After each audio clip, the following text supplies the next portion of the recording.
तब Elder master ने अपने संप्रदाय के नाम पर शपथ ली, अगर राघव सच में स्वर्ग छीनने वाला निकला तो मैं स्वयं एक्सुएंशन दाओ सेक्ट को भंग कर दूंगा। इस गारंटी ने सभा में सन्नाटा फैला दिया। किसी ने भी इतना बड़ा दाव लगाने की हिम्मत नहीं की।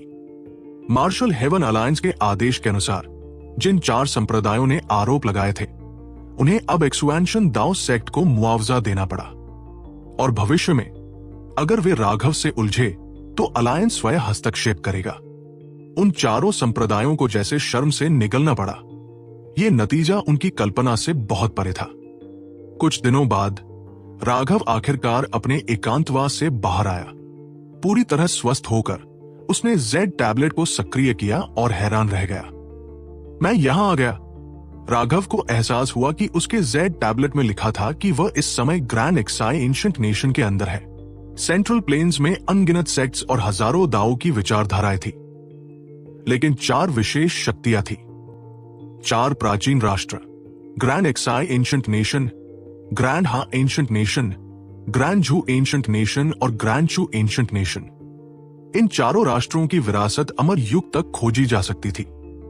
4 महान प्राचीन राष्ट्र भयानक अस्तित्व थे, जिनकी अपनी गहन नींव और शक्तिशाली दिव्य वस्तुएं उनकी किस्मत की रक्षा करती थी। सबसे महत्वपूर्ण बात यह है कि 4 प्राचीन राष्ट्र जमीन के विशाल हिस्सों को नियंत्रित करते थे। उनकी जनसंख्या बहुत ज्यादा थी और उनके पास प्राकृतिक संसाधन भी प्रचुर मात्रा में थे। कोई भी एक सेक्ट उनकी तुलना नहीं कर सकता था। इसलिए भले ही सेंट्रल प्लेन्स पर सेक्ट्स का दबदबा था, 4 प्राचीन राष्ट्र फिर भी विशाल थे। वे सेक्ट से अलग थे और अभी भी शाही शासन बनाए हुए थे।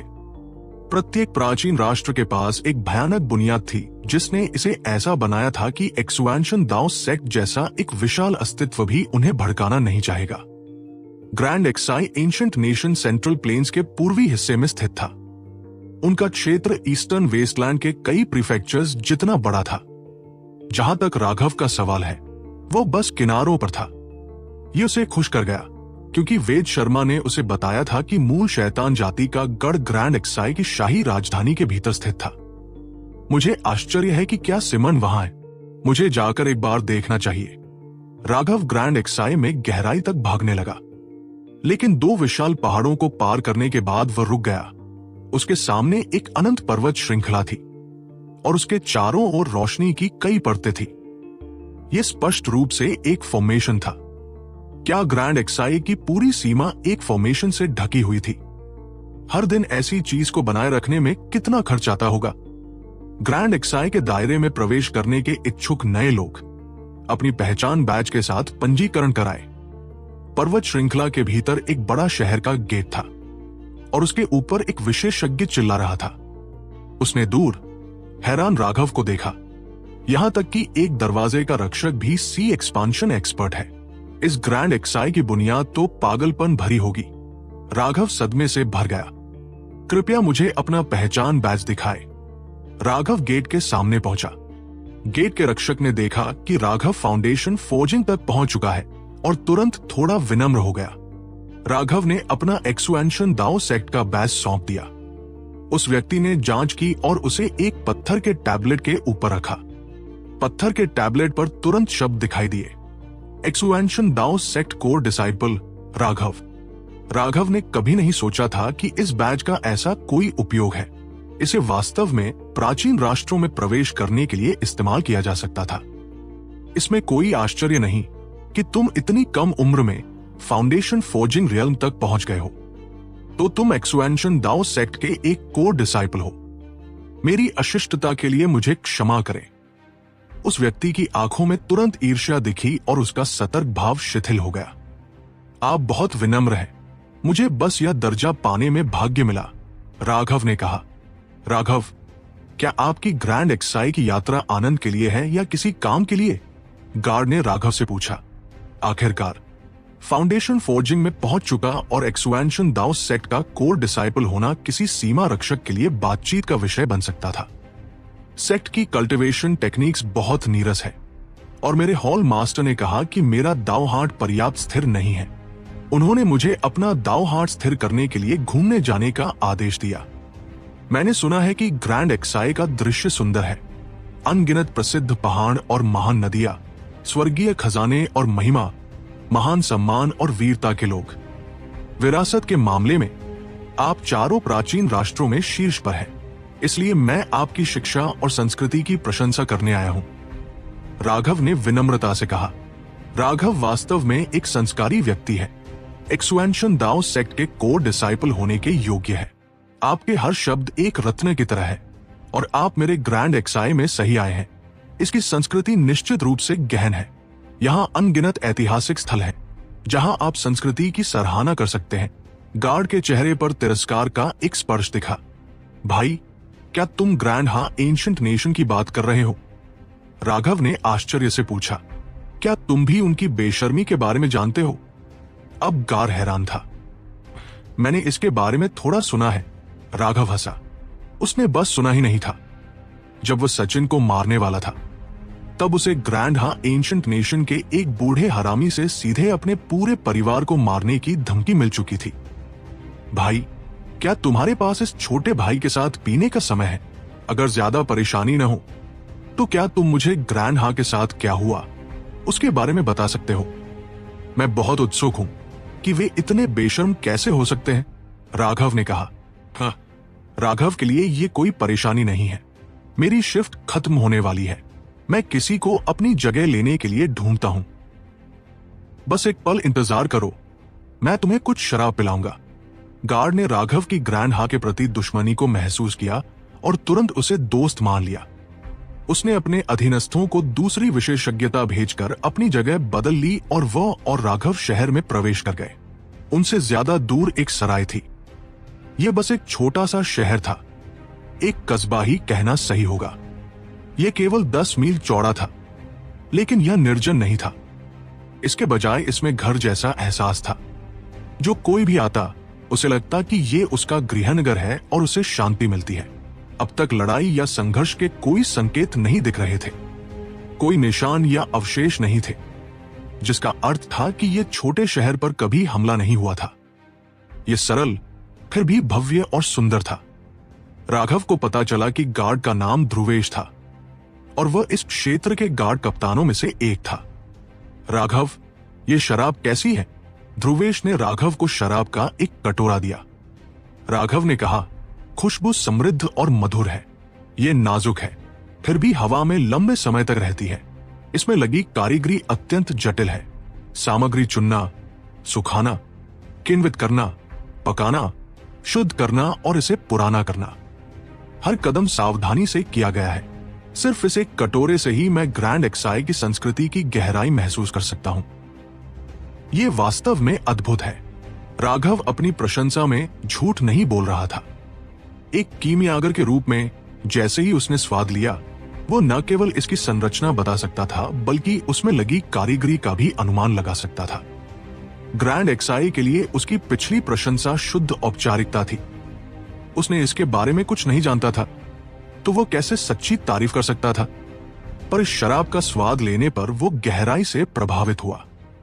दुनिया वाकई विशाल थी और हर पेशे की अपनी विरासत थी। एक ग्रामीण कस्बे तक पहुंचने वाली शराब का इतना परिष्कृत होना उसके लिए लगभग अविश्वसनीय था। इसमें लगी कारीगरी गोलियों को परिष्कृत करने जितनी ही सूक्ष्म थी। राघव वास्तव में संस्कारी है, एक्सुएंशन दाओ सेक्ट के कोर डिसाइपल के लायक। ध्रुवेश ने राघव को अंगूठा दिखाया। भाई ध्रुवेश, मेरे पास एक बात है जिसके बारे में मैं उत्सुक हूं। राघव ने कहा, आगे बताओ। इस शराब का इतना अच्छा होना सिर्फ कारीगरी या सामग्री का फल नहीं है। इसका बड़ा कारण शराब बनाने वाले का समर्पित मन है। जब मैंने इसे पिया, मैंने अपने शरीर में एक विशेष तरह की ऊर्जा महसूस की। मैं इसे समझ नहीं पाया, राघव ने कहा। ध्रुवेश का जबड़ा गिर गया और उसने लंबे समय तक राघव को देखा। राघव, तुम ये महसूस कर सकते थे? राघव भी चौंका। क्या तुम कह रहे हो ये किसी विरासत की वजह से है? हाँ, ये शराब मैंने शाही राजधानी से प्राप्त की थी। मेरे योगदानों के कारण मुझे कुछ पुरस्कृत किए गए थे। तब मैंने अपने भाइयों के साथ एक जग पी और दूसरी बचाई थी। मैंने तुम्हारे साथ तत्काल परिचय महसूस किया, इसलिए मैं इसे साथ लाया। ये शराब वाइन गॉड पैलेस के शिष्यों द्वारा बनाई गई है। ये बाजार में कभी नहीं बिकती, चाहे तुम्हारे पास कितना भी पैसा हो। ये केवल ग्रैंड एक्साई के लोगों और कुछ कीमती मेहमानों को दी जाती है ताकि वे इसका स्वाद ले सके। जब उसने वाइन गॉड पैलेस का जिक्र किया तो उसके चेहरे पर श्रद्धा थी। क्या तुम कह रहे हो कि ग्रैंड एक्साई के भीतर वाइन गॉड की एक विरासत है? वाइन गॉड वास्तव में मौजूद है? राघव ने पूछा और तुरंत महसूस किया कि शायद उसने कुछ आसानी से मतलब शब्द कह दिए थे। मैं तुम्हारे भगवान पर प्रश्न नहीं उठा रहा, पर अमर और देवताओं की मौजूदगी की कल्पना मेरे लिए कठिन है। मैं किसी की आस्था का अपमान नहीं करना चाहता। देवता आस्था से जुड़े होते हैं और कभी कभी एक बुरा शब्द आस्थावानों के बीच युद्ध का कारण बन सकता है। आस्थावानों के लिए उनके भगवान पर सवाल उठाना सबसे बड़ा अपमान है। चिंता मत करो, मैं वाइन गॉड पैलेस का सदस्य नहीं हूं। सच कहूं तो मुझे भी नहीं पता कि वाइन गॉड मौजूद है या नहीं, पर अगर तुम शाही राजधानी जाओ तो वाइन गॉड पैलेस वालों के सामने ऐसी बातें मत कहना। उनकी आस्था पर सवाल उठाओगे तो वे नाराज होंगे। वैसे भी वाइन गॉड पैलेस के शिष्य लड़ना पसंद नहीं करते, पर बहस और झगड़ा करना व्यर्थ है। और अगर तुम उन्हें नाराज कर दोगे तो उनकी उत्कृष्ट शराब का स्वाद नहीं ले पाओगे। ध्रुवेश ने आगे कहा कि उसकी स्थिति कम होने के कारण उस विशेष जार की शराब ट्रेनिंग में शिष्यों द्वारा बनाई गई थी और बाजार में न मिलने वाली थी। उसने सुना था कि आंतरिक शिष्य और कोर डिसाइपल ऐसी शराब बना सकते हैं जो एक व्यक्ति को बड़े लाभ दे सके। वाइन गॉड पैलेस के शिष्य संस्कारी और परिष्कृत होते हैं। वे आमतौर पर नफरत पैदा नहीं करते। तुम सुरक्षित रहोगे जब तक तुम उन्हें भड़काने की पहल नहीं करते। और तुम्हारी स्थिति के साथ तुम राजधानी में राजकुमार राजकुमारियों के संपर्क में आ सकते हो। तब तुम्हारे पीने के लिए कई उत्कृष्ट शराबें होंगी। उस समय मुझे मत भूलना। मुझे कुछ अच्छे जार चाहिए होंगे। ध्रुवेश की आंखें चमक उठीं और वो लगभग खुश हो उठा, जिससे राघव मुस्कुराया। राघव ने ध्रुवेश के साथ शराब के 2 कटोरे और पी लिए और उसकी गहराइयों को ध्यान से महसूस किया। उसने पाया कि इसकी बारीक कला निश्चित ही जादुई कला के समकक्ष थी। हालांकि ये शराब नौसिखियों द्वारा बनाए जाने की वजह से कुछ दोष रखती थी, पर बिना प्रशिक्षण वाली जीभ के लिए इसका स्वाद त्रुटिहीन था। उसमें लगी गहन कलाओं को महसूस करते हुए राघव प्रशंसा में भर गया। तभी उसे एक विचार आया। क्या वाइन गॉड पैलेस औषधीय शराब परिष्कृत कर सकता है? उसने पूछा। वाइन गॉड पैलेस के शिष्यों के सामने तुम औषधीय वाइन, मेडिसिनल वाइन का जिक्र बिल्कुल नहीं करना। यह बहुत ही संवेदनशील विषय है। ध्रुवेश ने गंभीरता से चेतावनी दी। ऐसा क्यों? राघव हैरान था। यह वाइन बेहद शक्तिशाली थी। हालांकि यह सिर्फ साधारण वाइन थी, उसने इसके अंदर एक खास ऊर्जा महसूस की थी। अगर इसे औषधीय वाइन में परिष्कृत किया जाए तो यह औषधीय ऊर्जा को तुरंत पूरे शरीर में फैलने देगी। यह शुद्ध औषधीय अमृत से 10 गुना से भी अधिक प्रभावी होगी। शायद तुम्हें पता नहीं है, पहले ग्रैंड एक्साई के वाइन गॉड पैलेस और पिल वैली के संयुक्त प्रयासों से औषधीय वाइन का उत्पादन होता था, लेकिन बाद में उन्होंने अचानक उत्पादन बंद कर दिया। वाइन गॉड पैलेस ने पिल वैली को अपनी वाइन भेजना बंद कर दिया, जबकि पिल वैली ने भी वाइन गॉड पैलेस को औषधीय गोलियां देना बंद कर दिया। दोनों पक्ष तुरंत एक दूसरे के प्रति शत्रुतापूर्ण हो गए। अब वाइन गॉड पैलेस ने औषधीय वाइन बनाना बंद कर दिया है, जबकि पिल वैली ने उनके बिना कोशिश जारी रखी। लेकिन वाइन गॉड पैलेस के बिना वे जो औषधीय वाइन बना सकते हैं, वो औषधीय वाइन कहलाने लायक भी नहीं है। उसकी तुलना मूल औषधीय वाइन से बिल्कुल नहीं की जा सकती, ध्रुवेश ने बताया। राघव को उम्मीद नहीं थी कि इसके पीछे ऐसी कहानी होगी। यह अप्रत्याशित था कि यह वाइन गॉड पैलेस पिल वैली के खिलाफ भी लड़ने के लिए इतना हठी होगा। यह जानना जरूरी था कि ध्रुवेश ने इसे पिल टावर नहीं बल्कि पिल वैली कहा था। यह कैसी लड़ाई थी, क्या तुम जानते हो भाई ध्रुवेश? राघव ने टटोल कर पूछा। वो असल में वो कुछ भी नहीं था, यह सिर्फ मुनाफे की वजह से था। ध्रुवेश ने कड़वी मुस्कान के साथ सिर हिलाया। मुनाफा? उन्हें पैसे का बंटवारा पसंद नहीं आया। ध्रुवेश ने एक बार फिर सिर हिलाया। नहीं, तुम वाइन गॉड पैलेस को नहीं समझते। हालांकि वाइन गॉड पैलेस ग्रैंड एक्साई के भीतर निवास करता है, पर वे वास्तव में ग्रैंड एक्साई द्वारा नियंत्रित नहीं है। वे किसी शक्ति से संबंधित नहीं है। और भक्त गर्वित लोगों का एक समूह है। वे दूसरों को अपनी उत्तम वाइन उपहार में दे सकते हैं, लेकिन वे निश्चित रूप से उसे बेचेंगे नहीं। तुम उनकी वाइन बेचने की बात नहीं कर सकते, वरना वे इसे वाइन गॉड के प्रति एक अपमान मानेंगे।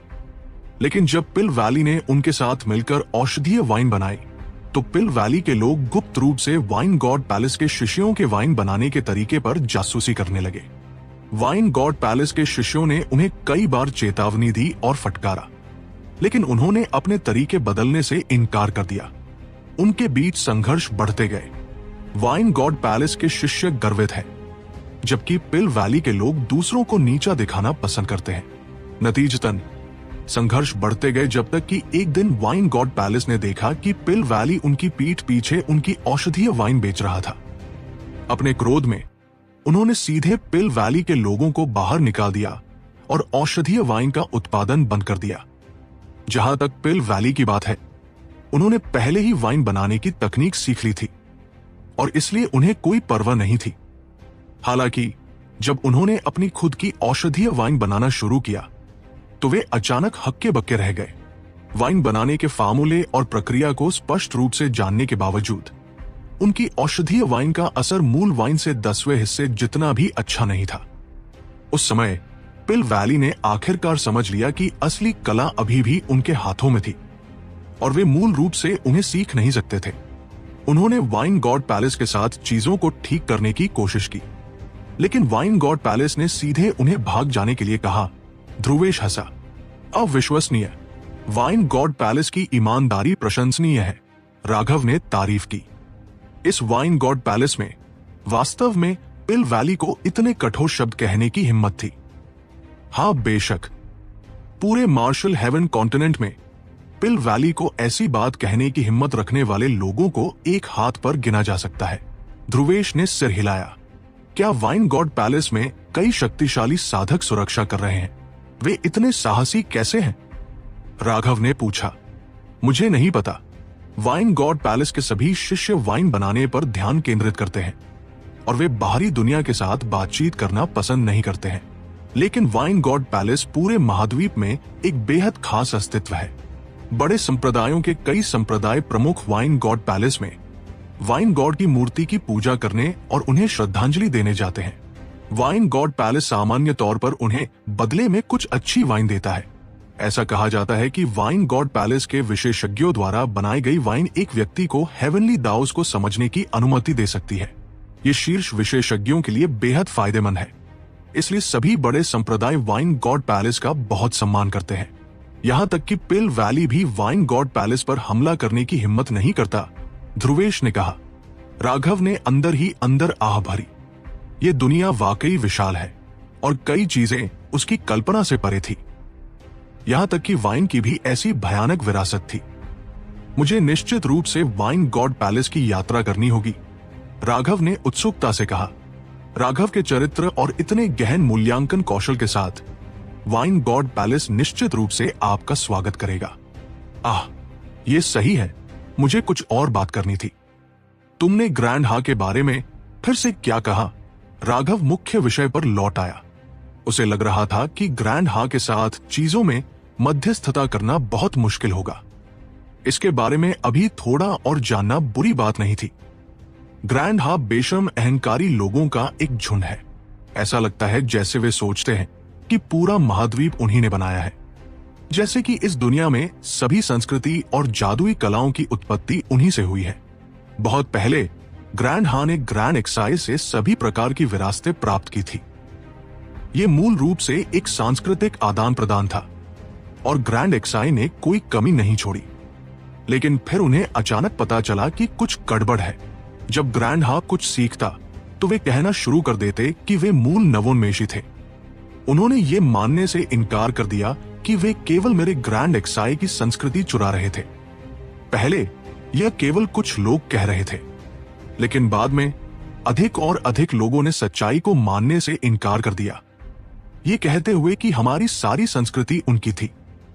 अगर वे बस इतने बेशर्म होते तो ठीक था। लेकिन फिर उन्होंने ग्रैंड एक्साई पर उनकी संस्कृति चुराने का आरोप लगाना शुरू कर दिया। कि हमारी तकनीकें उन्हीं ने सिखाई थी। वे कमीने खांसी, राघव मुझे माफ करना।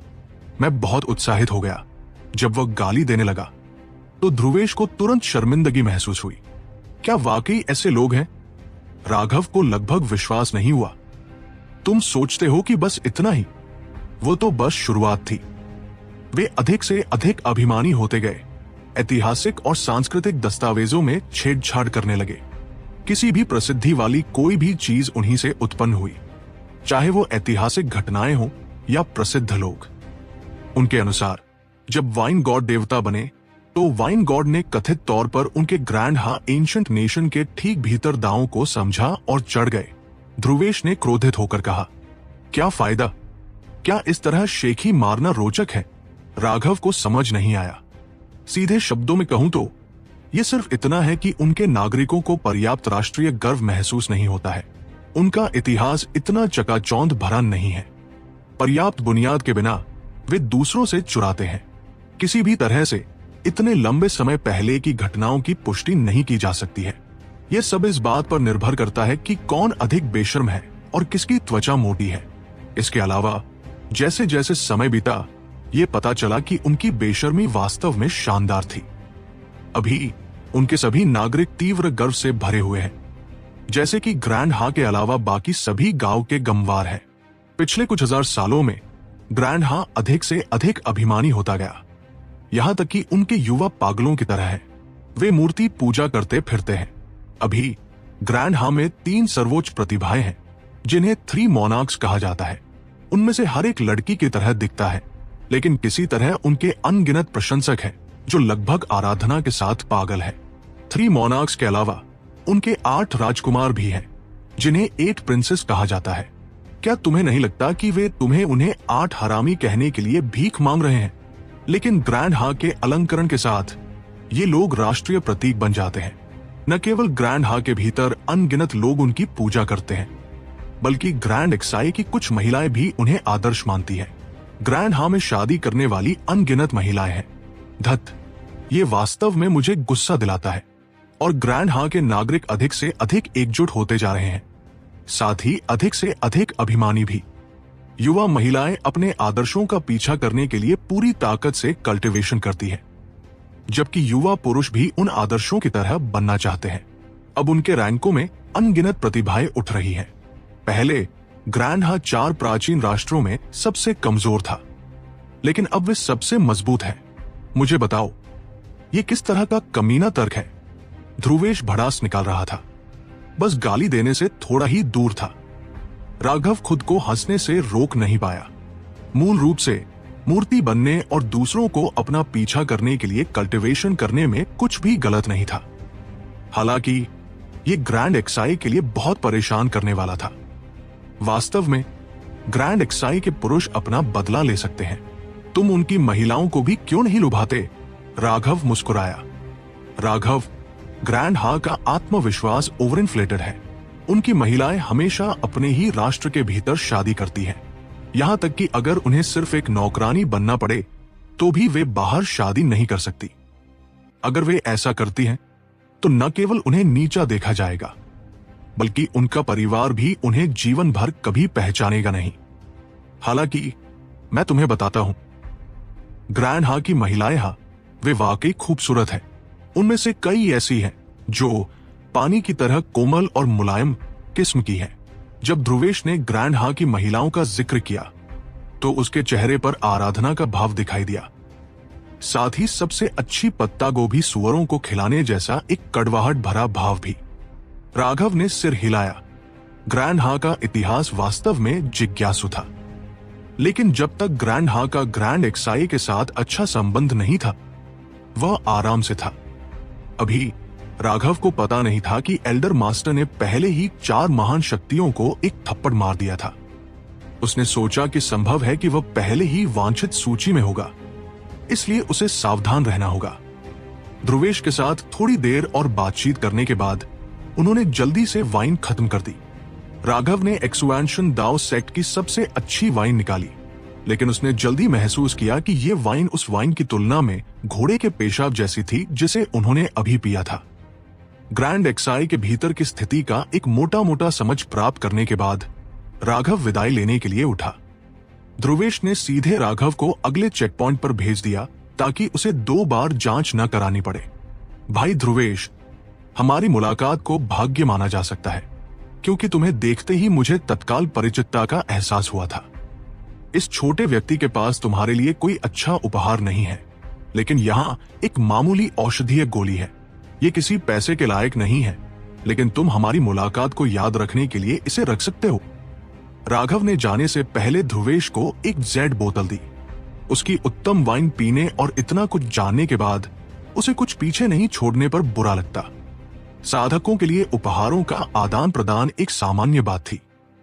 ध्रुवेश ने इसकी ज्यादा परवाह नहीं की। उसने जेड बोतल तभी खोली जब राघव दूर चला गया था और उसकी नजर से ओझल हो गया था। हे भगवान, ये क्या है? चमकदार औषधीय गोली को देखते हुए जिसके भीतर एक छोटा आकृति फुर्ती से घूम रहा था, उसने महसूस किया कि ये एक शीर्ष ग्रेड 8वीं स्तरीय गोली थी। ये एक दुर्लभ फाउंडेशन बिल्डिंग पिल थी। ध्रुवेश की प्रतिभा बहुत अच्छी नहीं थी। उसने फाउंडेशन फोर्जिंग रियल्म पर 2 बार हमला किया था। दोनों बार असफल रहा। उसके पास अपने जीवन काल में फाउंडेशन फोर्जिंग में प्रगति करने की कोई आशा नहीं बची थी। लेकिन यह शीर्ष ग्रेड फाउंडेशन बिल्डिंग पिल ने उसे वह आशा एक बार फिर दिखाई। स्क्वाड कप्तान, ग्रैंड हा से हमें अभी मिली गुप्त रिपोर्ट देखो। जब ध्रुवेश अपने सीमावर्ती शहर में वापस आया तो किसी ने उसे एक मुहरबंद पत्र दिया। क्या? ग्रैंड हा के 8 प्रिंसेस में से एक मारा गया।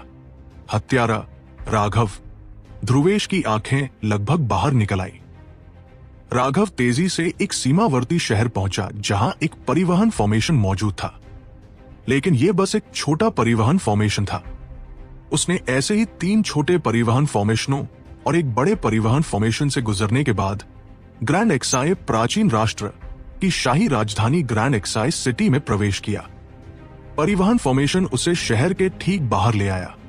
यहां के गार्ड पहले से ही फाउंडेशन फोर्जिंग दायरे में थे और उनका नेता तो एक किंग था। परिवहन शुल्क चुकाने और अपना पहचान पत्र दोबारा दिखाने के बाद वो आखिरकार अंदर दाखिल हो पाया। ग्रैंड एक्साई सिटी में कदम रखते ही वो आश्चर्य से भर गया। ये वास्तव में मध्य मैदानों सेंट्रल प्लेन्स के 4 महान प्राचीन राष्ट्रों में से एक होने के लायक था।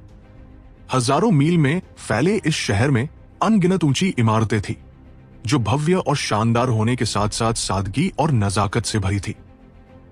राघव के लिए सबसे चौंकाने वाली बात यह थी कि इनमें से हर इमारत पर अनगिनत फॉर्मेशन रूम बने थे जो जबरदस्त दबाव छोड़ रहे थे। यहां की कोई भी साधारण इमारत भी भयानक रक्षा शक्ति रखती थी और शहर की दीवारों के बारे में तो कुछ कहने की जरूरत ही नहीं थी।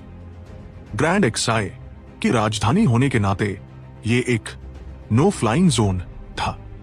हर किसी को पैदल चलना पड़ता था। राघव ने गलियों से गुजरते हुए अनगिनत विशेषज्ञों को देखा।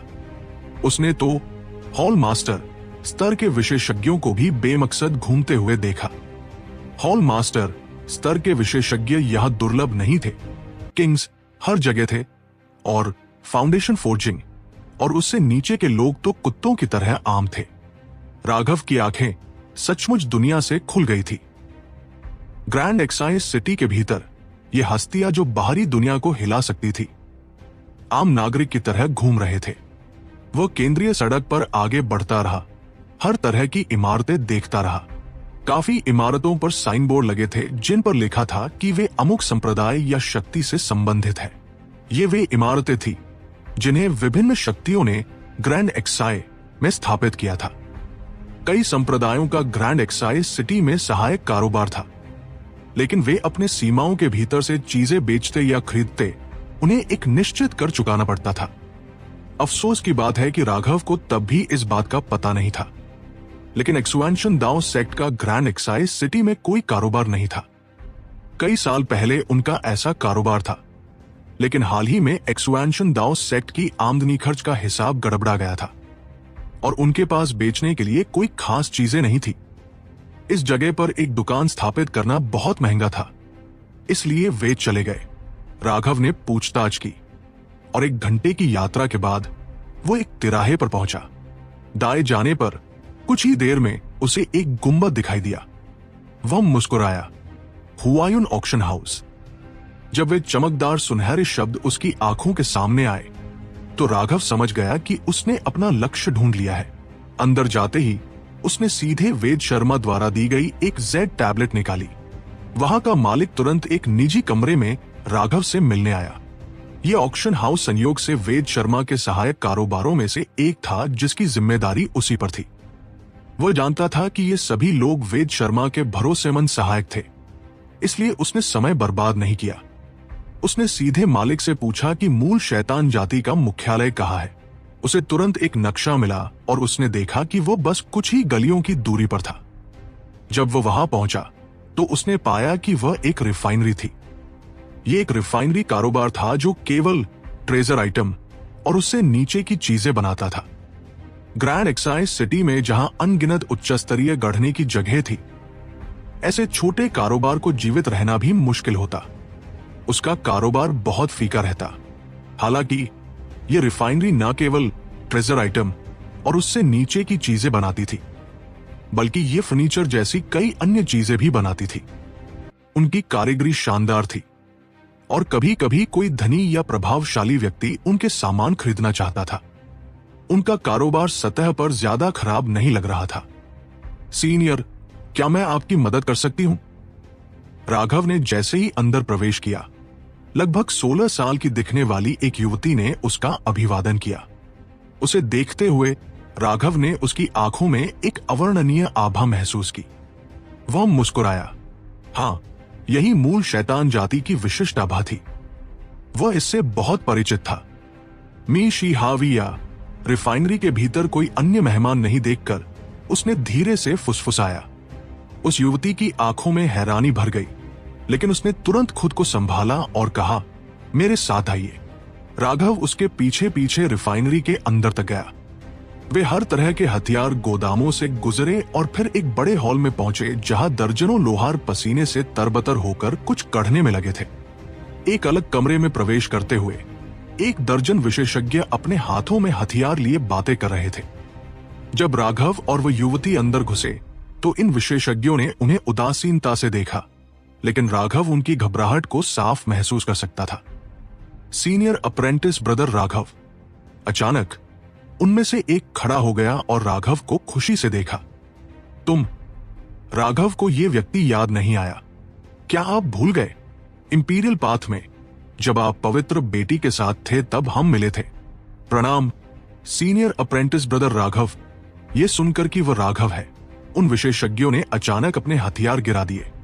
एक घुटना जमीन पर टेकते हुए और अपना दायां हाथ अपनी छाती पर उठाते हुए एक प्राचीन शिष्टाचार के साथ उसके सामने झुक गए। इसकी कोई जरूरत नहीं है, राघव ने अजीब तरह से कहा। उसे इस तरह के शिष्टाचार की आदत नहीं थी।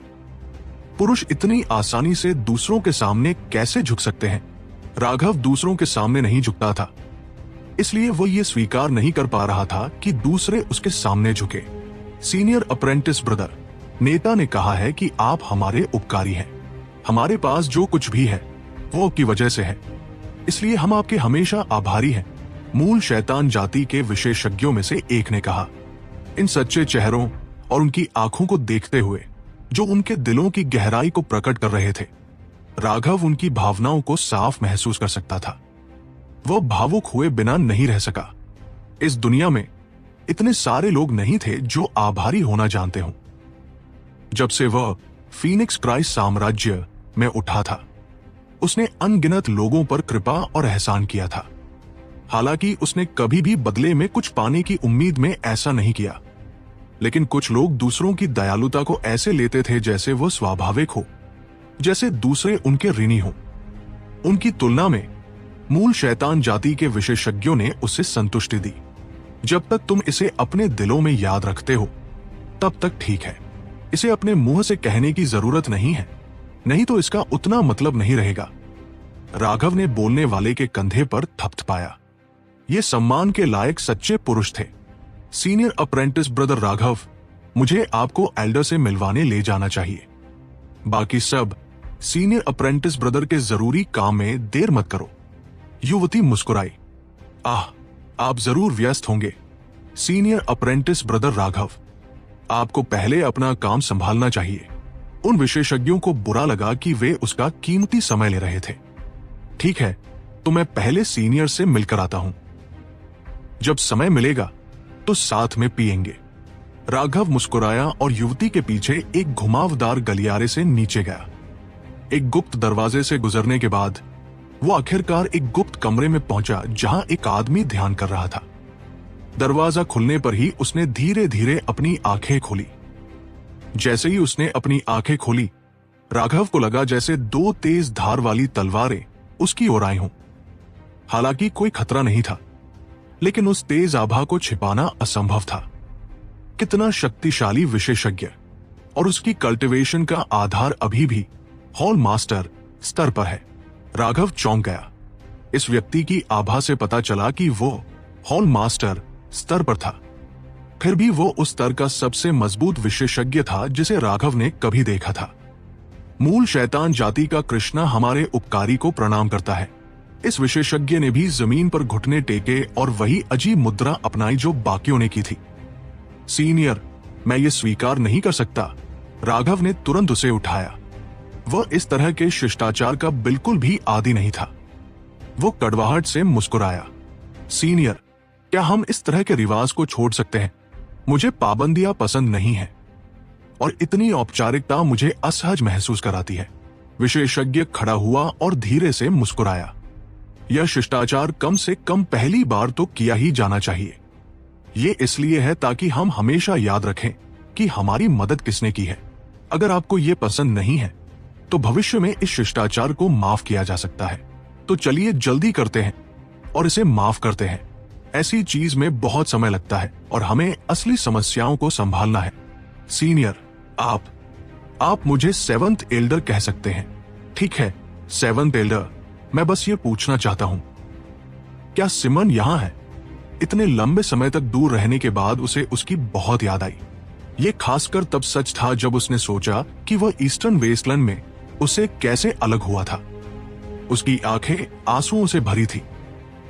वो अब उससे मिलना चाहता था। जब आप ईस्टर्न वेस्टलैंड से चले गए तो सिमन स्काई स्क्रैपिंग वर्ल्ड लौट गई। जाति के नेता की व्यवस्था के तहत उसने एकांतवास में प्रवेश किया और अभी तक बाहर नहीं निकली है। सेवंथ एल्डर ने कहा। उसे इतने लंबे समय तक एकांतवास में क्यों रहना पड़ा?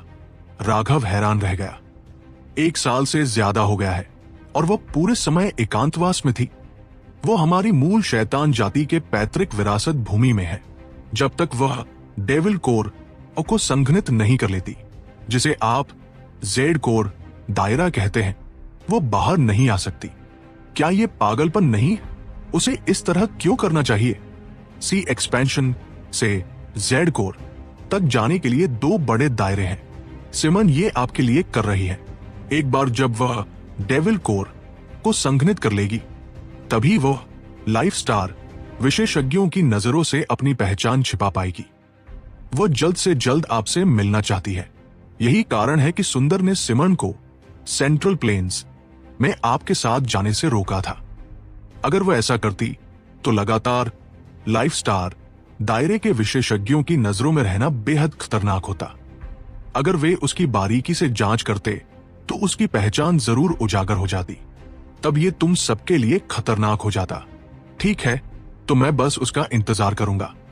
सेवंथ एल्डर, यहां कुछ उच्च स्तरीय हेवनली दाव फ्रूट्स जो मैंने इकट्ठा किए हैं। बाहर की दुनिया में हमारे उन भाइयों और बहनों को उनसे थोड़ी और सुरक्षा मिलेगी। राघव ने सेवंथ एल्डर को एक स्थानिक अंगूठी दी। जब राघव ने क्लाउड को एक्सपेंशन दाव सेक्ट वापस भेजा था तो उसने उसे एक स्थानिक अंगूठी दी थी जिसमें इस बार हासिल किए गए 6 और 7वें रैंक के हेवनली दाव फ्रूट्स थे। इस बार 6 7वें रैंक के हेवनली दाव फ्रूट्स प्राप्त हुए थे। उनमें से 2 मारे गए हॉल मास्टर स्तर के विशेषज्ञों से मिले थे। जहां तक 6ठे रैंक के हेवनली दाव फ्रूट्स की बात है, उनकी संख्या सैकड़ों में थी। इस समय उसके पास केवल 5वें रैंक और उससे नीचे के हेवनली दाव फ्रूट्स का ढेर था और उसने वे सभी सेवंथ एल्डर को दे दिए। उसने मूल शैतान जाति की वर्तमान स्थिति के बारे में पूछा। अभी उन्होंने दुनिया भर में खेलना शुरू कर दिया था। हालांकि वे खुले तौर पर कुछ संसाधनों को खरीदने की हिम्मत नहीं करते थे। वे विभिन्न चैनलों के माध्यम से कई चीजें इकट्ठा कर रहे थे जिनकी स्काई स्क्रैपिंग वर्ल्ड में कमी थी। सब कुछ ठीक चल रहा था। ये सब सुनकर राघव को राहत मिली। विदा लेते हुए वो वाइन गॉड पैलेस के लिए निकल पड़ा, लेकिन आधे रास्ते में वो अचानक रुक गया। उसने एक परिचित आभा महसूस की। अरे देख कर चलो, तुमने मुझे टक्कर मार दी। राघव तेजी से आगे बढ़ रहे थे और तभी रास्ते में किसी ने उन्हें टक्कर मार दी। नतीजा ये हुआ कि वो लड़खड़ाकर पीछे हटे और एक लकड़ी जैसे चेहरे वाले आदमी से जा टकराए। तुम क्या कह रहे हो? तुमने ही मुझे टक्कर मारी है। जिसे राघव ने टक्कर मारी थी वो गुस्से से भड़क उठा, लेकिन फिर राघव की आभा को महसूस करते ही उसने अपनी गालियां निगल ली। राघव फाउंडेशन फोर्जिंग स्तर पर थे, जबकि वह सिर्फ सी एक्सपांशन स्तर पर था। राघव पूरे एक स्तर ऊपर थे और इस आदमी के पास कोई मजबूत समर्थक नहीं था। मैं क्या कह रहा हूं? मैं तुम्हें बताता हूं।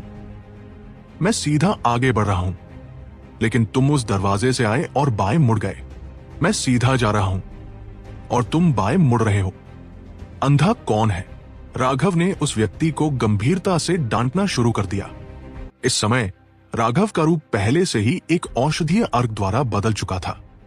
जब वह दूसरे व्यक्ति से टकराए तो उन्होंने रंगहीन गंधहीन पाउडर का एक छोटा सा हिस्सा फेंका था जो उस लकड़ी जैसे चेहरे वाले व्यक्ति पर चिपक गया था।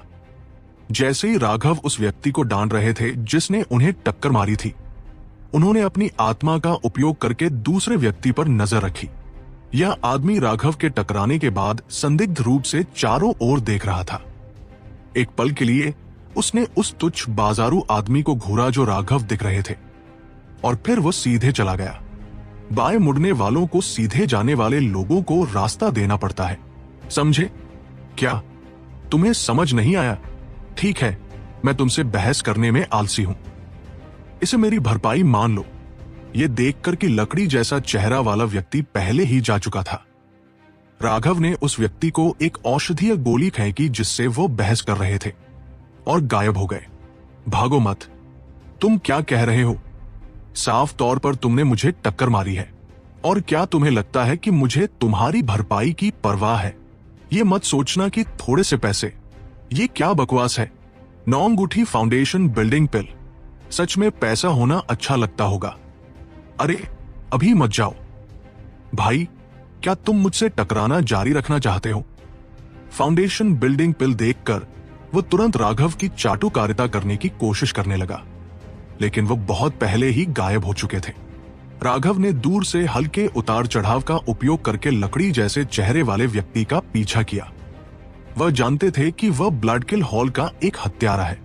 लंबे समय से उनके निशाने पर रहने और इतने लंबे समय तक उनसे बातचीत करने के बाद 9 स्टार हेगेमन बॉडी आर्ट उनके करीब आते ही उन्हें स्वचालित रूप से महसूस कर लेता था, चाहे वे उन्हें मारना चाहते हों या नहीं। इसलिए राघव ने एक गुप्त विधि का उपयोग करके किसी को भी पता चले बिना उस पर एक निशान लगा दिया था। इस निशान को अन्य लोग महसूस नहीं कर सकते थे, क्योंकि ये प्राइमल केओस स्पेस की मिट्टी और धूल से बना था। केवल राघव ही इसे महसूस कर सकते थे। कितना चालाक है, इसने चक्कर लगाना शुरू कर दिया है। राघव अचानक रुक गए क्योंकि उन्हें लगा कि कुछ गड़बड़ है। उन्होंने एक चायखाने में छिपने और चाय पीने का फैसला किया।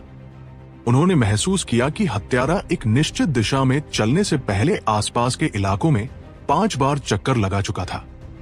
उसने मुझे महसूस नहीं किया। यह सिर्फ एक पेशेवर आदत है। उसे आसपास के सभी लोगों पर ध्यान देते हुए देखकर राघव समझ गए कि वह यह सुनिश्चित कर रहा था कि कोई उसका पीछा नहीं कर रहा है। अंत में वो एक संकीर्ण गली में घुसा जो आखिरकार एक जुआघर की ओर जाती थी। अंदर अनगिनत लोग थे। ये शर्मनाक लोग अपनी पहचान छिपाने के लिए जुआघर का इस्तेमाल करते हैं। राघव ठंडी मुस्कान के साथ मुस्कुराए।